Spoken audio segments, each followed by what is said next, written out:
Hello everybody, HomeSliceHenry here, and welcome to Season 5 of Pokemon Go Battle League. This season, as we had discussed, is a bit different. It starts with the Little Cup. In the Little Cup, the maximum CP is 500, and the only Pokemon eligible are Pokemon that can evolve but have yet to evolve. And it is a very interesting meta, and with this season being only 3 weeks long, I decided to take the time to run some more fun Pokemon. Pokemon more off the beaten path. I'm taking this opportunity just, to have more fun with it. And so without further ado, here's the team that I did run on day one that ended up working out pretty well for me. In the lead, we have Charm-Minccino. And our back two Pokemon, we have a Mudslap Diglett. The Alolan Diglett is preferable, but I only have the regular one, so that's what we're using for now. And then as a closer, we have our Growlithe. Although I did initially use Houndour, I did end up switching to Growlithe, and I believe that Growlithe is the stronger of the two. So without further ado, let's take a look at these battles. And we're hopping into the first battle of the video against Cocorus Go. And if you think you've seen the fastest GBL battle, you are wrong. It is this one. 3, 2, 1, go. And he leaves. He did not want any part of Charm-Minccino on his dino. Hey, we take those. Alright, hopping into some actual battles now for you. Okay, so we're hopping into the battle here. We're leading Minccino against Solosis. So, a Pokemon that I do not know his moveset. We'll have to see how this goes. Turns out it is very squishy. Look at those charms absolutely destroying Solosis here. And yeah, 4 charms and it's dead. Oh my goodness. They're coming in with Shieldon. I hop in with Diglett. I'm doing a ton of damage. They bring in Teddiursa, and Shadow Teddiursa is so incredibly glassy. Oh my goodness. Diglett is putting in a massive amount of work. As I mentioned earlier, if you have the Alolan version, that is preferable to the Kanto version. The Alolan version has a Steel subtyping that makes it a significantly better Bronzor counter. So if possible, if you're looking to emulate the line, use the Alolan version. I come in with my Houndour, and we are able to fast move down. Shieldon comes back in. I have 2 shields, so I'm in a really good spot. I'm going to throw the Crunch just to hopefully get the shield. And then from here, with a 2 shield advantage, it's going to be a good game. The Crunch is shielded up, and they are going to be able to farm down. But with 2 shields and a very healthy Minccino, I just have to get to 1 Aqua Tail, and this is going to be enough to take out the Shieldon. So good game to my opponent. We are able to take game number 2. Perfect.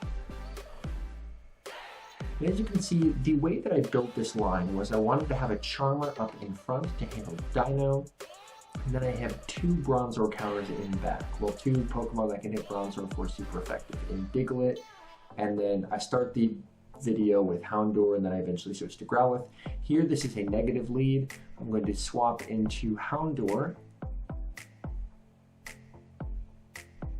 They're staying in here. I'm going for the Crunch, and they actually stay in. So this works really well for me because that initial matchup is not what I wanted to see. So maybe they just don't have a good answer for Fire, and they let the Crunch through. Oh no. Sometimes you have battles like this on day one where it defies logic, and I guess this is one of them where they definitely should have shielded that. Maybe they just didn't know the moveset, but hey, that's day one for you. We're able to get to another Crunch, and this should be doing quite a bit of neutral damage on the Swablu if they choose not to shield. Swablu is not the tankiest Pokemon, and we do get a shield. So this honestly works out great for us, because Swablu is doing almost no damage with its fast move. They're going to throw a charge move, and we're going to be shielding this up just because we're very close to another charge move, and we can pressure that second shield off them. We do shield up the Ice Beam. That's something I've noticed in Little Cup is most Pokemon, Bronzor excluded, are very squishy. So you do have to watch out for charge moves, because oftentimes, even if a charge move is not very effective, it can still one-shot. So you got to be really careful about that. They have a Snorunt in the back. We're able to do a ton of damage with our Fire Fast move. And it looks like we're waiting for a bit and bringing in the Minccino, and we're going to be doing quite a bit of neutral charm damage. And we're going to be shielding this up, and then we should just be able to charm down and take the win. So as you can see, The Little Cup battles do not take very long at all, which is super nice. Especially if you're in a time pinch and need to get your sets done, it just makes it super easy, so that's a huge plus. And basically this line is basically a Charmer plus, as I mentioned, a Charmer plus 2 Bronzor counters. I think is very strong for this season. It is definitely weak to water in the back, so it's oftentimes helpful to have a Pokemon that can at least hit for neutral against waters up front in your Charmer. They start with a Ducklet, and since both my back Pokemon take super effective from water, I can't switch out here. So I am going to be staying in, going for the Aqua Tail. This is going to be doing resistant damage. Hopefully they don't know the charge move though, and we can get a shield. That would be the ideal situation. Going for the Aqua Tail, and it looks like they do shield it up. So even though it didn't show a shield, that's just because it was a CMP tie. And we're going to shield this up. And it looks like the Weed, oh, and they Brave Bird. So we're expecting a switch out, but they don't switch out, so we're just able to charm down. That ends up working out. We're able to take switch, which is great. And we'll see what they have in the back. They have a Growlithe in the back. Oh boy, it's Mud Slap time. This poor Growlithe. Oh no. And they have a shield on too. Oh, they are double weak to Diglett in the back. Diglett is a monster in this cup, especially the Alolan version. I don't have one, but I really wish I did. Oh my goodness, get yourself a Diglett. It is so good in this cup. As you can see, absolutely shredded that back line. And even with the Alolan version, it can also beat the dreaded Bronzor, which is a menace in this cup. So we're able to take the win. Next up against Scary Monster 2-1. I'm a fan of the username there for sure. Let's see what kind of lead they have for us this time. Minccino lead into a Scyther. So more of a neutral lead, but Scyther is very glassy. So as you can see, those charms are doing a ton of damage, and we should be able to shield once and farm all the way down, just because we are over half, well, we've already done over half their health. They go for the X Scissor, shield it up, and they're going to be switching out into a Cyndaquil.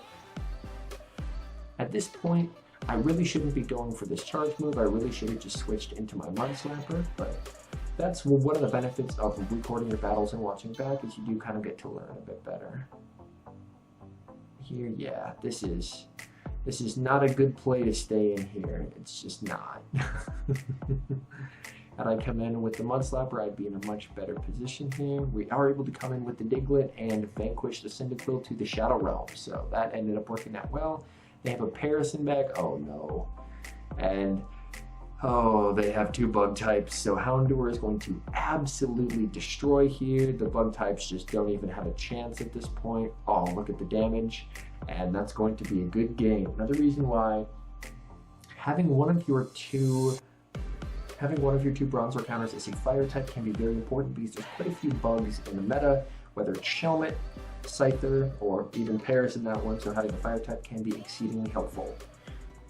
And we're hopping into the next match here, leading Minccino into a Psyduck. So since this is at water, we are going to be staying in, because our backline does not want to see water, so we'll be staying in and trying to win this match just basically through charm damage. And they're already over half their health is gone, so we can very safely shield here and charm all the way down, and then have an Aqua Tail to threaten whatever comes in. And they actually switch out into a Cottony, and I'm going to switch into my Growlithe. And part of why I switched to Growlithe was to have better Cottony coverage, because Growlithe is quite a bit less squishy than the Houndour was, so it can better survive charms just due to it not having that dark typing. As you can see now that I do have a hard punish for the Cottony, I'm in a really good spot here. The Psyduck does come back in, and the Psyduck's going to be able to do quite a bit of damage to this Growlithe, but I should be able to get a shield with this Flamethrower. I'm able to get a shield, which is fantastic. And yep, they're doing super effective damage. They are able to farm me down, which is not ideal. I come in with the Minccino, and we are able to farm down, which is absolutely massive. We'll have to see what's in back here. And it is a Houndour, so we're in a really, really good spot. The reason being is we have our Diglett, and Mud Slap is going to be doing super effective damage. So it looks like we're actually staying in here. trying to, and it looks like, yeah, we do switch at the last possible moment, and one mud slap takes it out. So we were staying in kind of to bait them into throwing. They chose not to, so then just one mud slap took them out. So that's going to be a good game. As you can see there, that's why I do prefer Growlithe to Houndour this particular line, just because Growlithe, without having that dark typing, has a far better matchup against Charm Cotton. Here, this is the dream. A Charmer into Dino. Dino takes double super effective damage from Charm, and they're going to be getting out of here pretty quickly. Oh, look at the damage. Yeah, they realized their mistake. They committed Ferroseed, and we have a hard punish for Ferroseed in Growlithe. Growlithe is doing double super effective, and this trainer is probably wishing that he didn't queue up at this point. That is brutal. Both of his first two Pokemon I had double super effective answers for. I'm going for the Flamethrower. This is going to be resisted due to the Dragon typing, but hey, you know what? Damage is damage, and we'll take it at this point. So, Flamethrower goes through. We do get a shield, which is great, and they're just more than likely going to try and Dragon Breath down. They are able to Dragon Breath down. I'm going to come back in with the Minccino. They go for a charge move right away. I'm going to be shielding this up, and if even one Charm hits, that's going to completely KO the Dino. So we'll see how they play this. They go for the Crunch, and goodbye Dino. Let's see what's in back here. A Snorunt. So we're not entirely out of the woods yet. The nice thing is we do have a lot of health on this Minccino, so we'll be able to apply pressure with Aqua Tail to get that final shield. We're going to swap it into our Diglett. We are taking the super effective damage, but Mud Slap is a very high damage fast move. So we are dealing quite a bit of damage in return. Unfortunately, they do debuff us with Icy Wind, so Snorunt appears to be another good pick there. With having Icy Wind, we're able to get to a Mud Bomb, and this is going to be taking out the Snorunt and giving us the win. So as you can see, it was kind of an up and down day. I believe I ended up going 13 and 12, so there's been quite a bit of experimentation.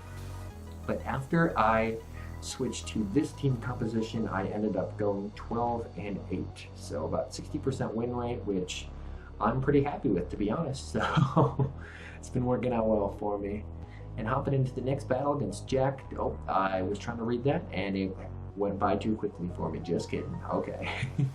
Minccino into Swablu. Here, Swablu is surprisingly tanky. As you can see, it is eating those charms without much of an issue and dealing quite a bit of damage in return. So Swablu is a Pokemon that is honestly surprising me because not a lot of Pokemon can hold up to those neutral charms. It looks like Swablu is one of them, so good on you, Swablu. We have a CMP tie. They do decide to shield, and I'm going to match shields just because they are just below half. So long as they didn't overfarm, I should be able to farm down. Disarming Voice, I have not seen that one before. We simultaneously switch. They go into a Minccino, and I go into a Growlithe. And again, this is the benefits of not having the Dark subtyping. A better matchup against Charmers. As you can see, I am still losing the War of Fast Move damage, but it's a far closer match this way than if I had Houndour in there. We do get the shield, and they're just going to charm us down. And oh, actually, because Charm is a slow, fast move, we are able to take it. They come back in with the Swablu, and we're going to come back in with the Minccino of our own in an attempt to farm down. They may get to a charge move here. It's going to be very close. Oh, they just cannot. And we'll see what's in the back. A Sneasel. Interesting. An interesting choice to be sure. We'll have to see if it's as glassy as its evolution, Weevil, and oh boy, it is. And we're going to simulfeint, so we're able to take the win there. Yeah, so those are just some of the highlights of the battles that I did on stream.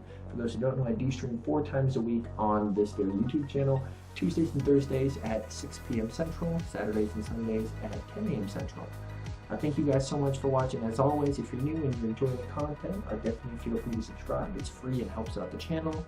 And I'll see you guys in the next one.